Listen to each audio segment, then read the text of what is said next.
So WhatsApp guys, welcome back to another video of our channel. তো কেমন আছো সবাই? আশা করছি সবাই খুব ভালো আছে। তো আজকে এই ভিডিওতে আমরা কথা বলবো মাচ অ্যান্টিসিপেটেড সিনেমার টিজার নিয়ে। আজকে সকালবেলা ড্রপ করা হয়েছে। হ্যাঁ, এই ভিডিওতে আমরা কথা বলতে চলেছি ওয়াট টু এর টিজার নিয়ে। তো চলো আজকে ভিডিওটা শুরু করা যাক। কিন্তু ভিডিওটা শুরু করার আগে একটাই, আপনার ভিডিওটা ভালো লাগলে ভিডিওটা লাইক করে দেবেন, চ্যানেলটা সাবস্ক্রাইব করে দেবেন।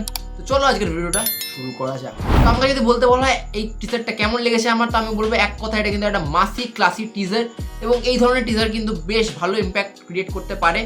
এবং আপনারা যদি পুরো টিজারটা দেখে থাকেন তাহলে কিন্তু পুরো টিজারটাই কিন্তু একদম ঋত্বিক রোশন যেভাবে একা হাতে টেনেছে সেটা কিন্তু জাস্ট ওয়াও। এবং আমার মনে হচ্ছে ওয়ারের মতো ওয়ার টুটাও পুরো ঋত্বিক রোশনের সিনেমায় হতে চলেছে, কারণ এনটিআর এর ব্যাকগ্রাউন্ড ভয়েস ছাড়া কিন্তু এনটিআর এর যেভাবে প্রেজেন্ট করেছে সেটা কিন্তু আমার পোষায়নি।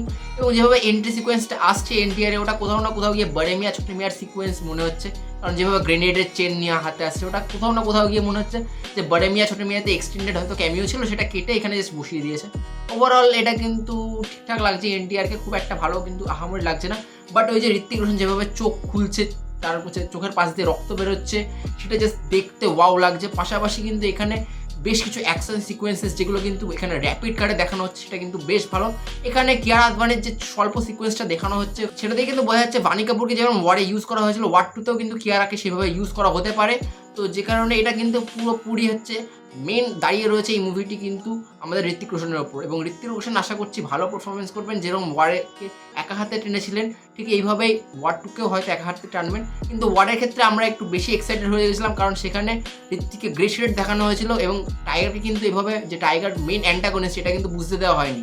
কিন্তু এক্ষেত্রে মেকার্সরা আগেই দেখিয়ে দিচ্ছেন যে এনটিআর হচ্ছে মেন অ্যান্টাগনিস্ট আর অন্যদিকে প্রোটাগনিস্ট হচ্ছে আমাদের কবির অর্থাৎ ঋত্বিক রোশন।